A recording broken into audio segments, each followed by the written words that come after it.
নমস্কাৰ ছাৰ বাইদেউসকল। সমগ্ৰ শিক্ষা অসমে আজি ৰাজ্যৰ শিক্ষক কৰ্মচাৰী আৰু শিক্ষা বিভাগৰ লগত জড়িত অন্যান্য কৰ্মচাৰীসকলৰ বাবে এখন কঠোৰ নিৰ্দেশনা প্ৰকাশ কৰিছে। যিখন নিৰ্দেশনা শিক্ষা বিভাগৰ লগত জড়িত প্ৰতিজন কৰ্মচাৰীয়ে মানি চলাটো বাধ্যতামূলক। হয় ছাৰ বাইদেউসকল, এয়া চাওক, এই নিৰ্দেশনাখন ৰাজ্যৰ প্ৰতিখন ডিষ্ট্ৰিক্ট মিছন কোঅৰ্ডিনেটৰলৈ পঠিয়াইছে সমগ্ৰ শিক্ষা অসমে। বিষয় আছে ৰিগাৰ্ডিং এটেণ্ডেঞ্চ থ্ৰু শিক্ষা সেতু এপছ।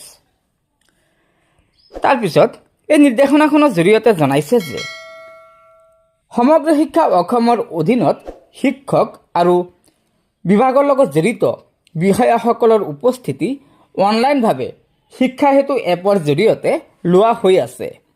কিন্তু জিলা আৰু ব্লকৰ কাৰ্যালয়ৰ বিষয়াসকলে এপত উপস্থিতি দাখিল নকৰাৰ বাবে মিছন ডাইৰেক্টৰ ডক্টৰ ওম প্ৰকাশে নিৰ্দেশ দিছে যে জিলা, ব্লক আৰু অন্যান্য কাৰ্যালয়ৰ সকলো বিষয়া কৰ্মচাৰীয়ে তৎকালীনভাৱে শিক্ষা সেতু এপছত উপস্থিতি দাখিল কৰিব লাগিব। অৰ্থাৎ শিক্ষা সেতু এপৰ জৰিয়তে উপস্থিতি দিব লাগিব। এই নিৰ্দেশনা সমগ্ৰ শিক্ষা অসমৰ কাৰ্যালয়ৰ সকলো বিষয়াৰ বাবে প্ৰযোজ্য হ'ব। গতিকে ছাৰ বাইদেউসকল, আপোনালোকে জানিব পাৰিলে যে সমগ্ৰ শিক্ষা অসমে এই নিৰ্দেশনাখনৰ জৰিয়তে ৰাজ্যৰ প্ৰতিখন জিলাৰ শিক্ষা বিভাগৰ লগত জড়িত বিষয়াসকলক আৰু অন্যান্য কৰ্মচাৰীসকলক শিক্ষা সেতু এপছৰ জৰিয়তে উপস্থিতি দিবলৈ পুনৰাই দোহাৰিছে। গতিকে এয়া নিশ্চয় শিক্ষক কৰ্মচাৰী আৰু শিক্ষা বিভাগৰ লগত জড়িত অন্যান্য কৰ্মচাৰীসকলৰ বাবে এটা অত্যন্ত জৰুৰী খবৰ হয়।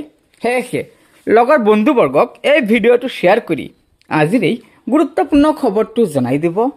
আৰু নতুনকৈ অহা ছাৰ বাইদেউসকলে অনুগ্ৰহ কৰি আমাৰ এই চেনেলটো ছাবস্ক্ৰাইব কৰি ল'ব। ধন্যবাদ। জয় আই অসম।